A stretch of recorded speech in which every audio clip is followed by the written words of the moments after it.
आरा लोकसभा के सांसद सुदामा प्रसाद ने जीविका निधि साख सहकारी संघ लिमिटेड कार्यक्रम में हिस्सा लिया।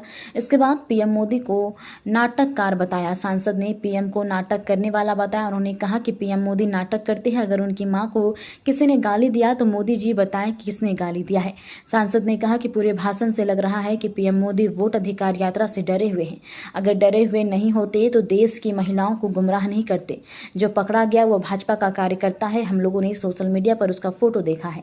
बिहार राज्य जीविका निधि साख सहकारी संघ लिमिटेड कार्यक्रम आरा शहर के नगरीय प्रचारणी सभागार में आयोजित किया गया था, जहां आरा के सांसद सुदामा प्रसाद, आरा विधायक अमरेंद्र प्रताप सिंह और आरा बक्सर एमएलसी राधाचरण शाह मौजूद थे।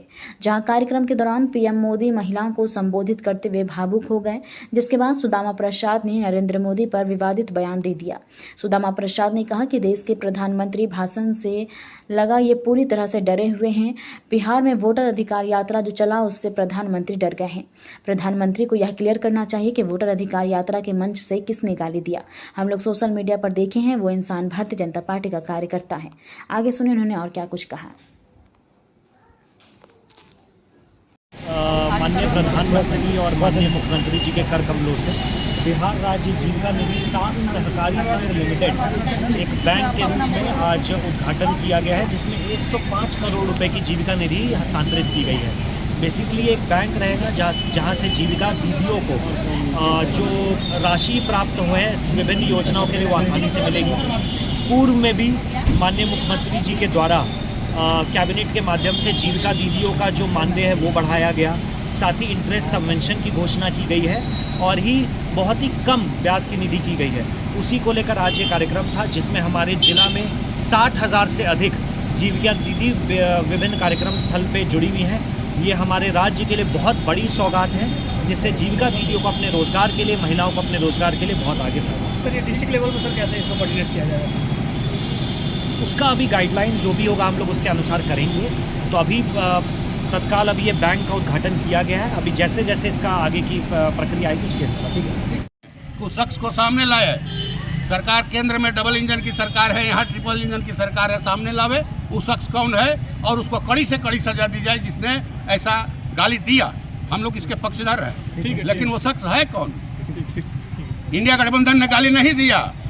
राहुल गांधी जी ऐसे शख्सियत नहीं। हम लोग तो देखा मंच पर थे आरा में, देखा कि एक पॉलिथीन गिरा हुआ था। जब वो उठे भाषण देने के लिए तो पॉलिथीन उठा करके उठा लिया उन्होंने और कोई व्यक्ति लिए उनके हाथ से। तो ऐसा शख्स जो सबका मान सम्मान करते हैं, हाँ, सामान्य लोगों से हाथ मिलाते हैं, वो माननीय प्रधानमंत्री जी के माँ को गाली देंगे? नहीं देंगे, कोई नहीं देगा। न तेजस्वी जी देंगे, न दीपांकर जी देंगे, न मुकेश सहनी जी देंगे। ये झूठ है। झूठ का ये लोग खेती करते हैं। षड्यंत्र किया 65 लाख वोट काटने का।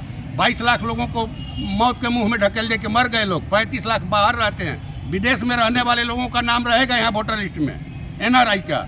और जो लोग अपनी रोजी रोटी की तलाश में गए हैं उनका नाम नहीं रहेगा। इस पर ये क्लियर करते हैं। इस पर इनको आज भाषण देना चाहिए था। ये इनके लिए अच्छा होता, लेकिन फिर उसको छुपाने के लिए ये गाली का जो है पूरा समय बर्बाद किया। हम तो समझते हैं कि इन्होंने देश का समय बर्बाद किया आज इतना ये करके। जीविका दीदी कल एक मिली थी, उन्होंने कहा कि हम लोग को जो मानदेय मिलता है 6,500 रुपया 3 जगह से होकर के जाता है, तीसरे जगह हम लोग को मिलता है।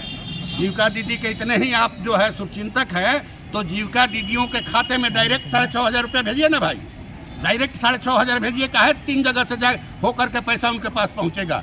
तीनों जगह उनको चढ़ावा देना पड़ता है। इस पर आप चर्चा करते, आप चले हैं माने लोगों के इमोशन के साथ खेलने।